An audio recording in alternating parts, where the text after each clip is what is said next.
PowerSpec 1710 and PowerSpec 1510 review formidable gaming laptops at great prices.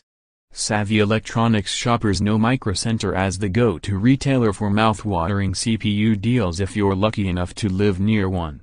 The company's first ever homegrown gaming laptops continue that devotion to damned good prices. Despite packing a full-fat GeForce GTX 1070 and other high-end hardware, the aluminum-clad PowerSpec 1510 costs a mere $1,300, and the PowerSpec 1710 just $1,400. With in-store pickup only, of course. This is Micro Center. That's surprisingly little cash for such potent portable PCs. Nvidia's gameplay smoothing G-Sync technology is disabled by default though, making you jump through hidden and arcane hoops to get the best experience on the PowerSpec laptops, and one of these is definitely the better buy. The 15.6-inch PowerSpec 1510 and 17.3-inch PowerSpec Sport identical core hardware. Externals are another story. The Micro Center laptops use two very different Clevo cases, and that leads to two wildly different user experiences. We'll discuss the port selection as part of the overall design talk in a later section. You won't find any lightweight Nvidia Max-Q subtlety here. The GeForce GTX 1070 lurking inside is the full-fat version, and the PowerSpec laptops are old-school bruisers at an inch, or more, thick and nearly 7 pounds of heft before you add in the power brick.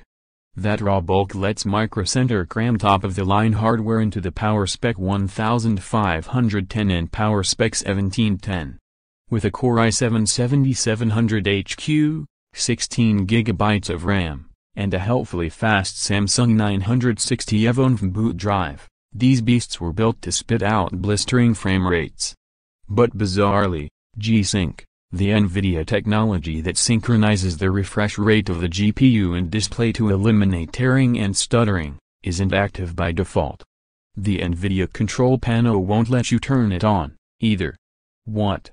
You need to dive into the PowerSpec laptop's throwback BIOS to activate G-Sync.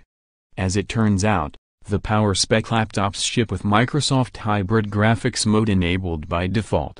Hybrid mode switches off the discrete GPU and shifts the workload over to the Intel CPU's integrated graphics when face-melting visual power isn't required.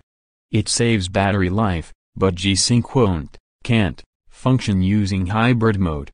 G-Sync demands secret sauce from Nvidia GPUs 100% of the time. To activate G-Sync, you need to boot into the system BIOS and head to the Advanced tab. There, select Advanced Chipset Control and change the MS Hybrid or Discrete switch option to Discrete. Reboot the PC, give the system a second to think, and you'll receive a prompt to enable G-Sync in the Nvidia control panel.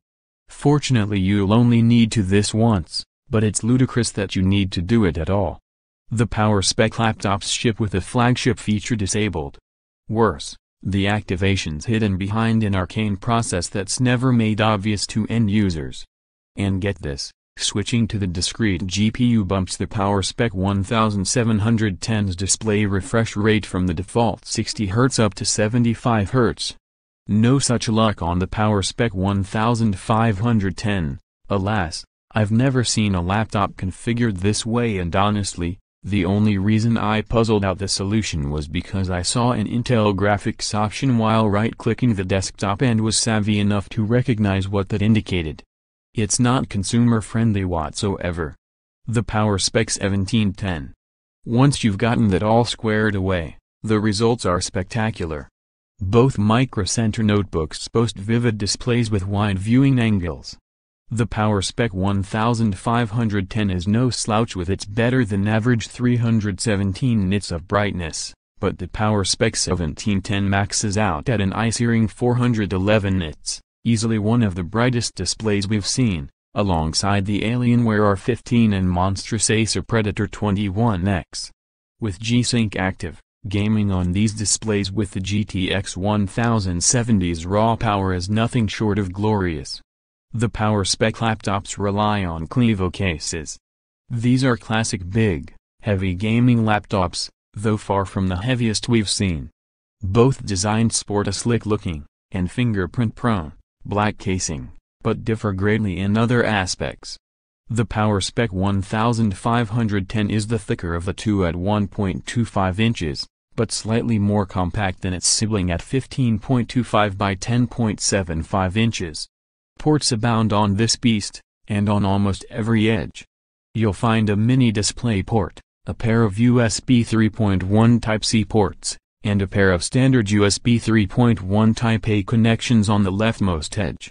On the right edge, there's another USB 3.1 Type-A connection, an Ethernet jack, an SD card slot, a Kensington lock slot, and microphone, headphone, and line-out jacks.